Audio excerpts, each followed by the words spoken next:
All right, everybody. So the weekend is in. All right, everybody. So the weekend is coming up, and I'm wondering, what are you training this weekend? And what are some of the things that you take with you to the range? All right, everybody. So the weekend's coming up, and you know what that means: training time. So my question tonight is, what do you take with you to the range on a typical range session? So here are a few things that I like to take with me. I like to bring my own targets, printable ones, mainly because they're free, it's cheap, and it's better, but I also like taking these cardboard targets. So I got a pack of 50 of these off of Amazon for $32.99, I believe it is. They're great little cardboard targets. You can use them just as they are. But what also I like to do is always travel with me a roll of tape, and I print out some of my own targets. So here are a few that are just my favorites. Dot torture. If you haven't tried dot torture, you have to. You have to make this a regular in regular rotation in your training days. It's super low round count. 50 rounds is all this is, and it hits all of your fundamentals. Dot acquisition, grip, presentation of the weapon, all of it, and there's a time component built into it if you'd like. So love that one. So again, dot torture must have for range trips. 50 rounds, super fast. Another one I like. So this one right here, this tests your cadence and also your kind of speed trigger pull. So this is from three. This target right here is meant to be shot from 3 yards, and I'll link everything. I'll put a link in the description to where I found all these targets. So the way this one works is you put 5 rounds in each one of these targets. This is meant to simulate a 3x5 index card at 3 yards, and then moving back to 5 yards, and then moving back to 7 yards. So the object of this is obviously with the bigger target, you can pull the trigger faster, and then you've got to take more precise and precision shots down here. The smaller the target is, so this kind of helps build that repetition, build that muscle memory. So and you can shoot it either way. You can shoot the five fast, go into the five slow, or start with the five slow and then slowly pick up on your trigger pull.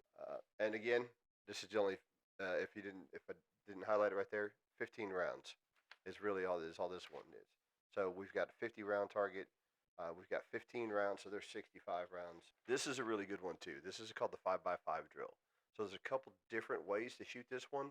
You can again, there is a time component to this, so if you don't have a timer, I highly recommend you get one. I just use a Pack 2 timer. They're inexpensive and they're really, really good. So if you don't have one, see if you can borrow one.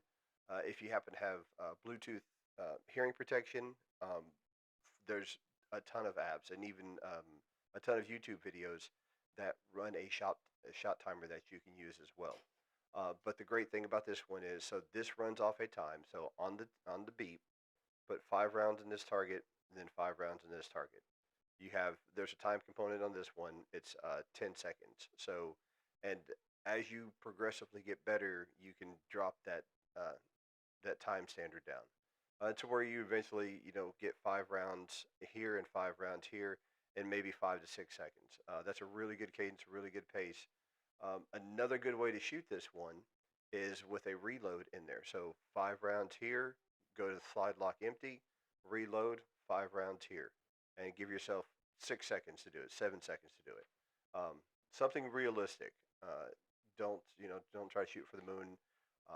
I don't try to shoot for the moon. I am not the world's fastest shooter, and I'm admittedly not the most accurate shooter, but I'm training to be, and I'm trying to be. So those are three of my go-tos that I'm going to be working on this weekend, because last weekend I noticed that I had a bit of an issue with reloads, with target acquisition, with getting a good grip and firearm presentation out of the holster. I do train a couple of different ways, from concealed and then from an open holster. So I will probably try and hit both of those. That'll be coming up later on in the week. I'll try to film some of that and get your feedback, get your critique. So yeah, that's it. Drop me a like, drop me a comment down below. Let me know what it is you train, what you take with you to the range. What are your must-haves? For me, it's targets, it's tape, it's a timer, and obviously the other stuff. Rounds, ammunition, firearm. That's a given. But is there anything specific or anything unique that you think that I should be kind of incorporating into things? So hope you guys have a great evening. We'll talk to you later on this week.